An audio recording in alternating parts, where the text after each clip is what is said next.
Sport हो रहा।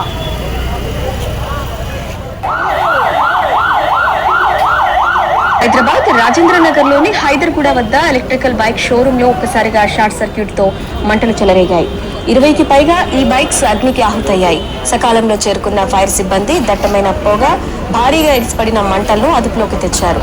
Lithium ion బ్యాటరీతో తయారు చేయబడ్డ ఈ బైక్స్ పేలే పరిస్థితి లేదని, సుమారు 40 లక్షల మేర నష్టం వాటిల్లినట్టు ఈ బైక్ షోరూం నిర్వాహకులు స్పష్టం చేస్తున్నారు.